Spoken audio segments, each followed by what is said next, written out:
किसी गांव में एक साधु रहा करता था। वह जब भी नाचता था तब बारिश होती थी, इसलिए गांव के लोगों को जब भी बारिश की जरूरत होती तब यह लोग साधु के पास जाते और उनसे अनुरोध करते कि वह नाचे, और जब वह नाचने लगते तो बारिश जरूर होती थी। एक दिन गांव में 4 लड़के शहर से घूमने आए। जब उन्हें यह बात पता चली कि साधु के नाचने से बारिश होती है तो उन्हें यकीन ही नहीं हुआ। शहरी पढ़ाई लिखाई के घमंड में उन्होंने गांव वालों को चुनौती दे दी, अगर हम भी नाचेंगे तो बारिश होगी, और अगर हमारे नाचने से बारिश नहीं हुई तो साधु के नाचने से भी बारिश नहीं होगी।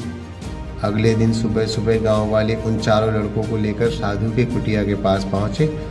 गांव वालों ने साधु को सारी बात बताई। फिर उन लड़कों ने नाचना शुरू किया। पहले लड़के ने नाचना शुरू किया। आधा घंटा बीत गया। फिर पहला लड़का थक कर बैठ गया, पर बादल नहीं दिखे। कुछ देर बाद दूसरे लड़के ने नाचना शुरू किया और 1 घंटा बीतते बीतते वह भी थक कर बैठ गया। बाकी दोनों लड़कों ने भी ऐसा ही किया, पर बारिश नहीं हुई। अब साधु की बारी थी। उसने नाचना शुरू किया।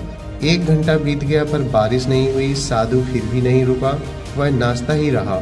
नाचते नाचते 2 घंटे बीत गए पर बारिश नहीं हुई, लेकिन साधु तो रुकने का नाम ही नहीं ले रहा था। धीरे धीरे शाम ढलने लगी कि तभी बादलों की गड़गड़ाहट सुनाई दी और जोरों से बारिश होने लगी। यह देखकर 4 लड़के दंग रह गए और तुरंत साधु से क्षमा मांगी। फिर 4 लड़कों ने साधु से पूछा, बाबा भला ऐसा क्यों कि हमारे नाचने से बारिश नहीं हुई और आपके नाचने से बारिश हुई?